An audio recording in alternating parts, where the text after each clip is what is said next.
Falou, meu filho, você não vai na igreja hoje? Ele falou, mãe, me dê 2 razões para ir na igreja hoje, num dia desse, chuvoso. Ela falou, muito simples, hoje é domingo, é dia de culto, segundo você é o pastor da igreja.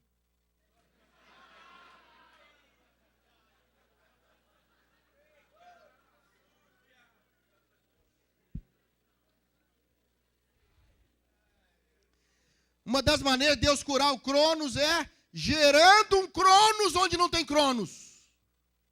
Percebeu isso? Abundância da misericórdia de Deus. É um acreditar exclusivo de Deus. É Deus vendo as suas lágrimas de tristeza, de angústia, lágrima de quem desistiu. Não tem força quando você está fazendo por amor, não. Um menino levava um outro nas costas todo dia, porque o outro tinha um problema nas pernas. E uma senhora que morava na rua falou, meu filho, você não cansa de levar esse menino todo dia na escola? Ele falou, não, não é peso, não, é meu irmão. Não pesa não, dona, ele é meu irmão. Não pesa não. Irmão não pesa não, meu irmão. Deus te dá força para carregar.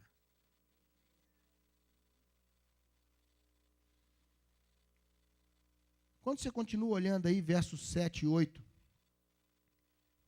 um outro sinal foi pedido, e aí está no verso 8, falando, vou retroceder 10 graus à sombra do sol de relógio de Acás, e o sol, a sombra retrocedeu 10 graus. O tempo voltou atrás. Está entendendo isso aí? O tempo voltou atrás.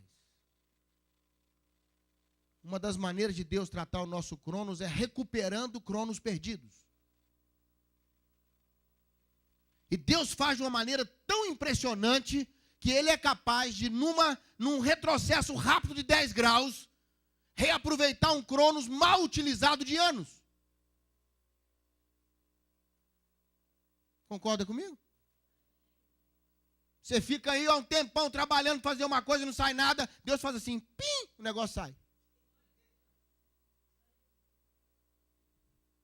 Você fica por sua conta, não acontece nada. Você põe na mão de Deus, tudo parece fácil. Parece fácil. Você fala, gente, foi acontecendo. Cheguei lá, foi, tranquilo. Parece fácil. Fácil porque é Kairos, meu irmão. Fácil porque quem pegou o peso foi Deus. O salmista fala, bendito seja o Senhor, que diariamente leva a nossa carga. O Deus que é a nossa salvação. Se Deus não carregar o seu dia, Ele não termina. Está entendendo isso aí? Que Deus tenha misericórdia de nós.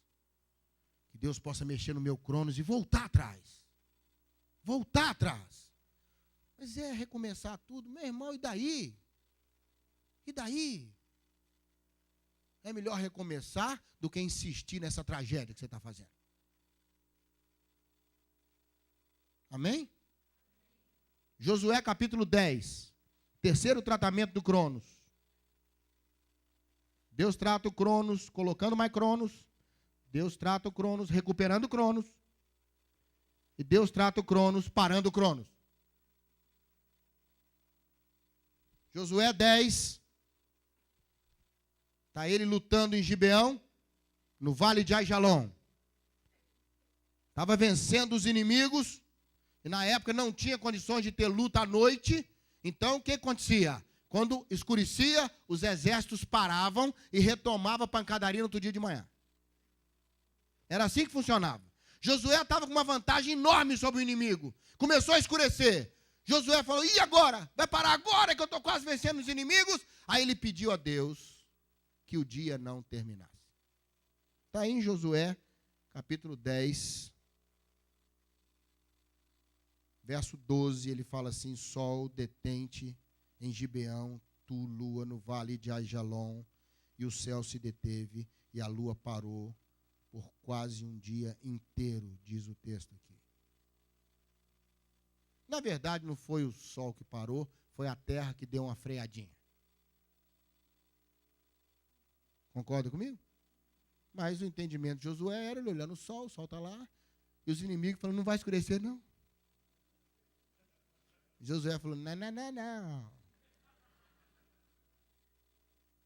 E a Bíblia diz, no verso 13, que o sol se deteve no meio do céu, não apressou a pôr-se quase um dia inteiro. A NASA já comprovou que são 11 horas e 20 minutos. Os outros 40 minutos são 10 graus num relógio de sol. A NASA descobriu que eu já sabia. A NASA está muito devagar.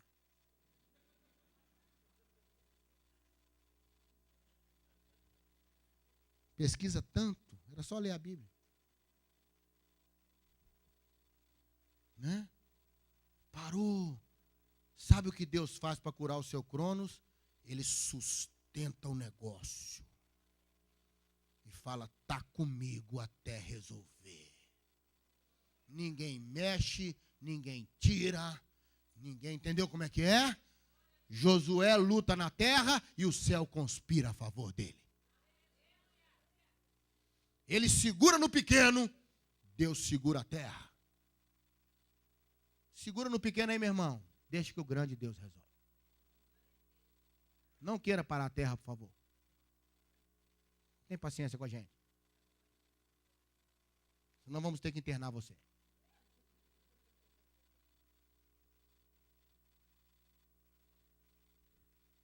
Paulo, certa vez, falou uma coisa interessantíssima. Ele falou assim, se Deus ficasse louco, seria mais sábio que os homens.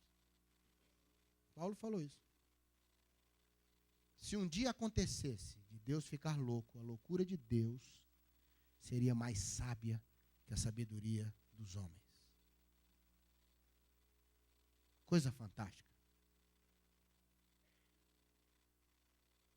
Deixa eu te falar uma coisa nessa noite. Deus quer curar o seu Cronos. Porque Ele tem um Kairos maravilhoso projetado para a sua vida. É por isso que Jeremias fala, Deus falando na boca do profeta, ele só dublando. Jeremias fala assim, eis que sei os planos que tenho para convosco. E são planos de paz, para que alcanceis o fim que desejais. Deus não está falando de Cronos, Deus está falando de Kairos. Amém?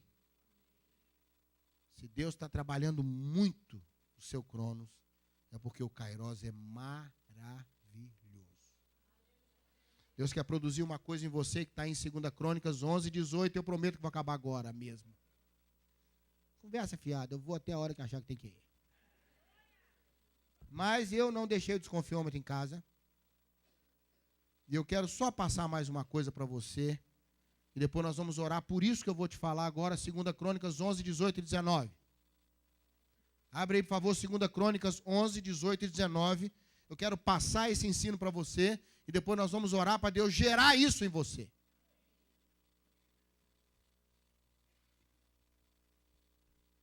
Posso ler? 2 Crônicas 11, 18 e 19. Roboão tomou por esposa a Malate, filha de Jerimote. Esse Jerimote era filho de Davi, que casou, e ela era filha de Abiail, que era filha de Eliabe. Eliabe e Davi eram o quê? Irmãos, sabia que você ia falar, só adiantei. Eliabe era o irmão mais velho. Ele não é só bom, não. Eliabe, entendeu? Minha irmã. Ele chega e abre. O cara era tão bom, tão saulesco, tão grande, tão reizoso, que Samuel olhou para ele e falou assim, é ele. Deus falou, é coisa nenhuma.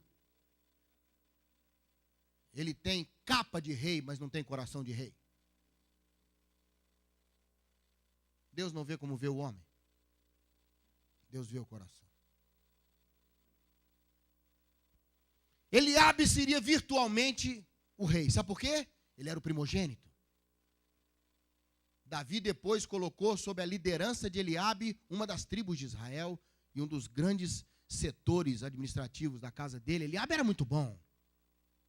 Eliabe foi convocado para lutar contra Golias. Amarelou, é verdade, mas foi convidado.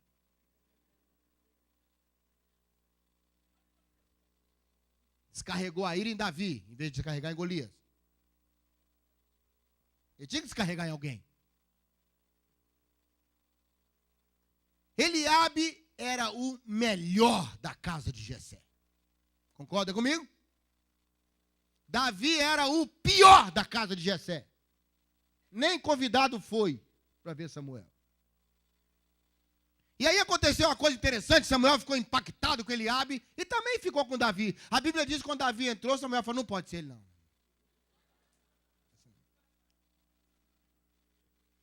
Que isso, pastor? Está na Bíblia? Tá. Deus teve que mandar Samuel. Samuel, levanta. Samuel unge, é ele mesmo, Samuel. Está escrito na Bíblia. Samuel, levanta. Samuel, unge, é ele mesmo. É isso aí, Samuel. Ninguém acredita nele, só eu. Mas você precisa de ouvir as canções que ele canta com as ovelhas. Você precisa de ver como esse menino é bom com a funda, viu? Já até separei Golias, um alvo bom, grande, 3 metros. Eu não quero que Davi erre. Não quero, eu vou facilitar para Davi.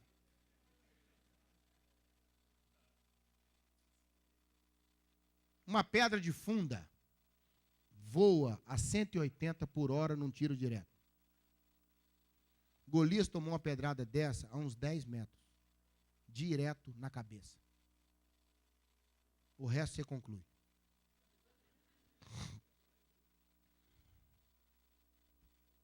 Todos os pastores na época eram exímios atiradores de funda. Deus usou Davi no melhor de Davi.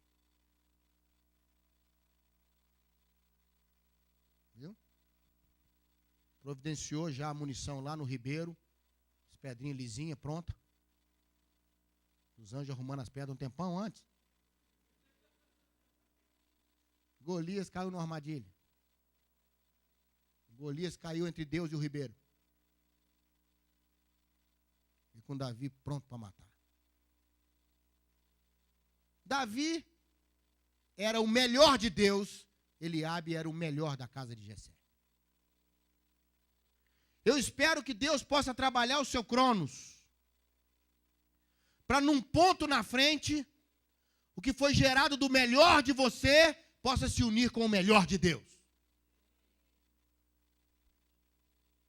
Roboão era neto de Davi. Malate era neta de Eliabe. Em algum ponto lá na frente, no tempo que Deus trabalhou, houve um momento em que o melhor de Eliabe se uniu com o melhor de Davi. Você está caminhando comigo? Se Deus puder trabalhar, o melhor de você vai se unir com o melhor de Deus em você. E aí você vai gerar 3 filhos. Agora, olha que interessante o significado desses filhos, para você ver o Cronos em operação. São 3 filhos, está vendo aí? Você nunca vai chamar seu filho desse nome. Jeús. Vem cá, GG. Não dá. Já te falei, Jeús. Não precisa bater. É só falar Jeús, já disciplinou o menino. Semarias. Isaão. Aí não dá. Mas olha que interessante. Sabe o que significa Jeús? Apressar o tempo. Oh, que coincidência. Apressar o tempo. Apressar. Isso te lembra alguma coisa? Deus mexendo no Cronos. Quando o melhor de Deus puder trabalhar com o melhor de você, vai apressar o trabalho de Deus em Cronos. O tempo vai ser remido. Vai amanhecer mais rápido. O choro vai durar menos tempo. Sabe o que significa semarias? Conservar. Manter o tempo.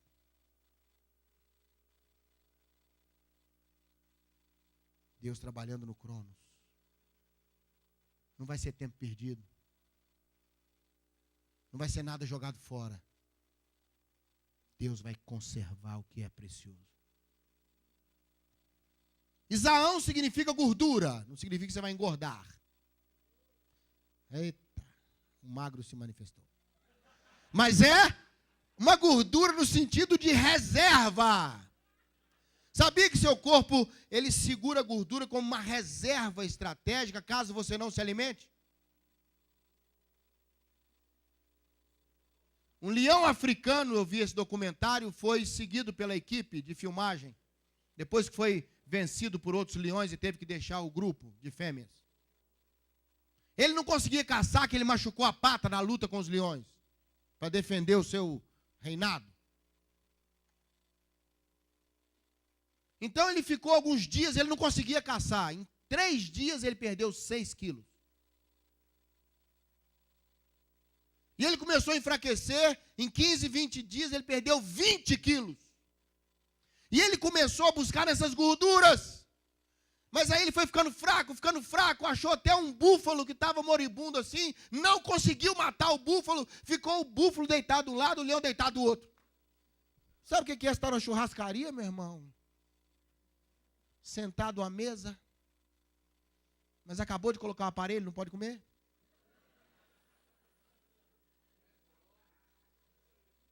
E o povo fazendo aquela cara de picanha sumindo,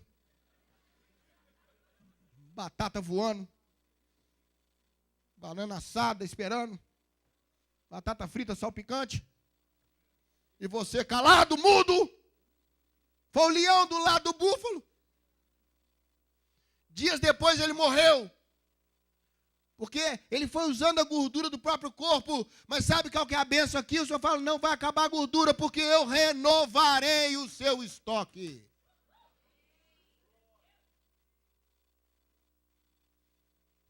Você vai achar em você mesmo o que você precisa para não morrer, porque Deus vai pôr isso no seu coração. Sabe qual é a grande alegria de quem usa misericórdia? Bem-aventurados os misericordiosos, porque o quê? Terão misericórdia. Sabe o que significa isso?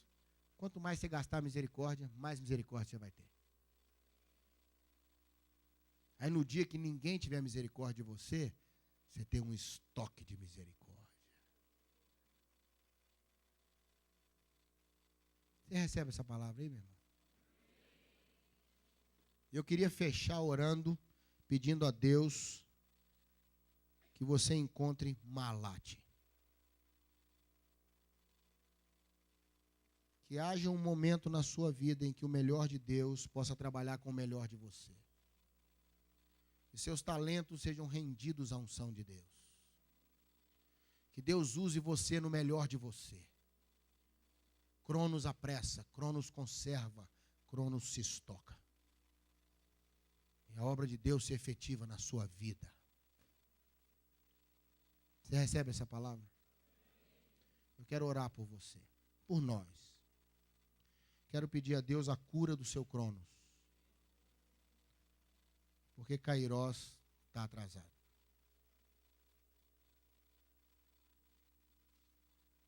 Uma irmã contou uma experiência esses dias, eu queria fechar com essa experiência que marcou muito a minha vida. Um grupo de missionários está fazendo um trabalho lindíssimo com moças que são abusadas, que são forçadas à prostituição. E essa irmã faz parte dessa equipe.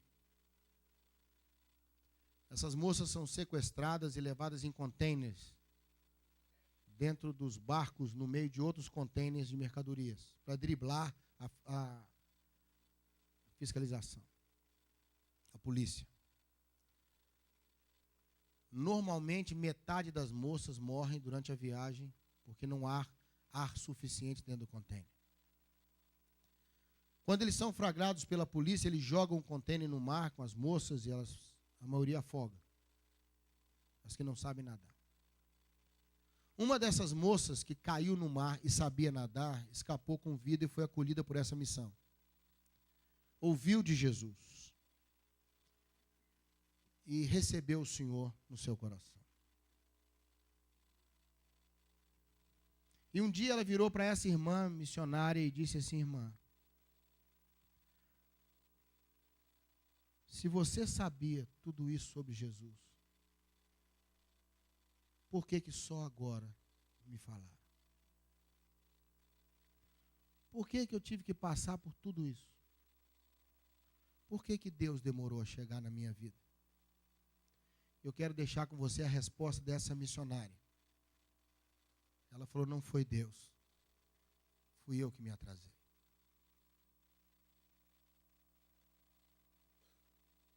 Não foi Deus, fui eu que me atrasei. Eu quero que você me perdoe. Feche os seus olhos, eu queria orar com você.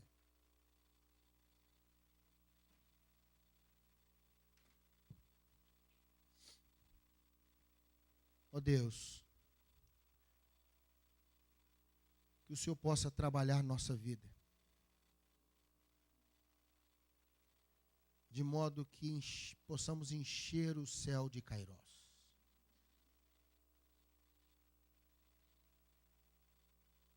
Possamos provocar alegria nos anjos. Tua palavra diz que cada vez que arrependimento acontece na terra, os anjos fazem festa nos céus. Que provoquemos festa no céu e não lágrimas nos anjos.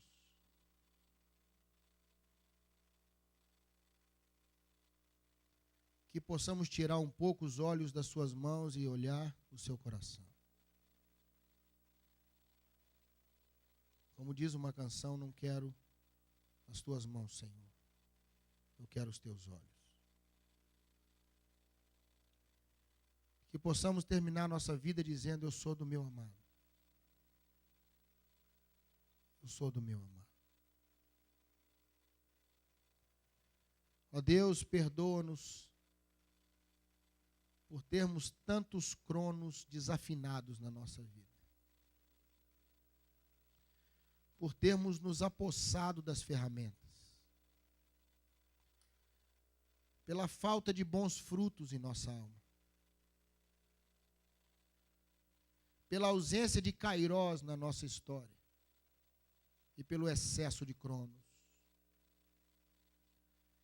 Tua palavra diz que isso é correr atrás do vento. Mas que essa palavra entre profundo no coração de meus irmãos. E que eles tenham paz, independente do tempo que o Senhor trabalhe. Porque o Senhor nunca se atrasa. O Senhor nunca chegará depois. Marta disse: se o Senhor estivesse aqui, meu irmão não teria morrido. E o Senhor disse: Marta, eu sou a ressurreição, Marta. As coisas vão acontecer na hora que eu chegar. Muito obrigado, Senhor, por essa obra maravilhosa, pela paciência, pela habilidade com que o Senhor trabalha o nosso Cronos, pela sabedoria com que o Senhor afia nossas ferramentas. Quero agradecer ao Senhor pelos kairós que já existem na vida de meus irmãos aqui. Quero honrar todos aqueles que militam na obra do Senhor. Tua palavra diz que o trabalho deles não é vão no Senhor. Quero pedir, ó Deus, que os corações aqui sejam inspirados por Kairós. Queremos chegar no teu coração, ó Deus. E quem sabe, ao caminharmos